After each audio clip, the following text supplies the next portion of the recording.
The harsh desert childhood had passed.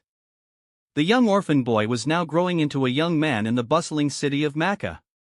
But as he walked among the crowded markets and tribal councils, the people noticed something deeply unusual about him. In an era ruled by tribal greed, corruption, and broken promises, this young man possessed a character that was completely flawless. He never lied. He never cheated. He never betrayed a trust. Even before the call to prophethood, the fierce tribes of Makkah universally honored him with two legendary titles: As-Sadiq, the truthful, and Al-Amin, the trustworthy. People from across the region would travel miles just to leave their most valuable belongings in his care, knowing they would be perfectly safe. But when he was around 35 years old, his legendary reputation faced its ultimate test.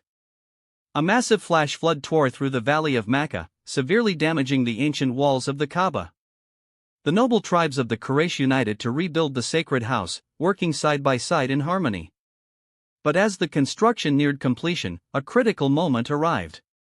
It was time to place the sacred black stone back into its corner. Suddenly, the harmony shattered. Every single tribe demanded the exclusive honor of placing the stone. Arguments turned into bitter threats. Swords were drawn. For 5 long days, a brutal, bloody tribal war loomed over Makkah, threatening to wipe out the city's leadership. Finally, the oldest leader among them stood up and offered a solution. He suggested that the very next man to walk through the gate of the sanctuary should judge their dispute. The tribal leaders agreed, holding their breath as they stared at the entrance. The gate creaked open. A young man stepped through. The moment the crowd recognized his face, a massive wave of relief washed over the courtyard. They cheered out loud, "It is Al-Amin. The trustworthy has arrived.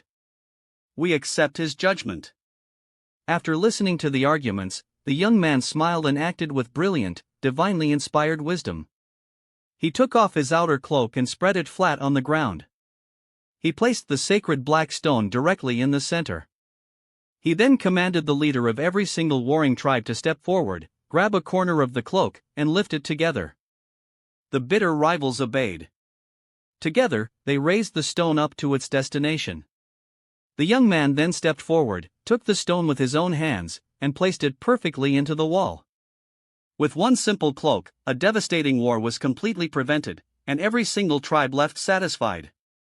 Makkah was saved by the unmatched integrity and wisdom of one man. A man whose honesty was catching the attention of wealthy merchants, leading him toward a partnership that would change his life forever. The story continues in episode 6. Make sure you are subscribed to The Guided Path so you don't miss the next chapter.